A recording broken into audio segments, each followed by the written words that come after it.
চলো আজকে তোমাদের সাথে শেয়ার করি আমি আমার প্রেগনেন্সিতে কি খাচ্ছি সারাদিনে। তো সেরকম আমি কিছুই অত বেশি বেশি করে খেতে পারি না। সকালবেলা উঠেই থাইরয়েডের ওষুধটা খেয়ে নিলাম। থাইরয়েড আমার খুব বেশি নেই, একটু হালকা আছে, ডাক্তার দিয়েছে তাই খাচ্ছি। আর তারপরে নিয়ে নিলাম এখানে কিন্তু গরম জল। ভেবো না যে আমি দুধ টুধ খাচ্ছি, এবার কিন্তু খাবো দুধ। তো প্রথমেই এখানে আমুল তাজা নিয়ে নিয়েছি, এটা কিন্তু টোন মিল্ক।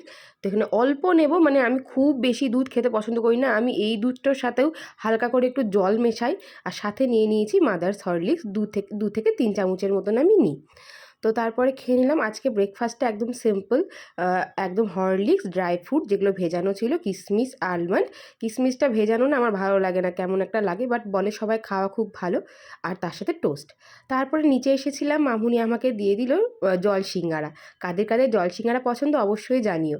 দেন আজকে যেহেতু শনিবার, বরমশাই তো খাবে না, আমিই খাবো শুধু। তো সেই জন্য ভাত, পনির ফুলকপির তরকারি, আলু ভাজা আর একটু স্যালাড খেয়েছি।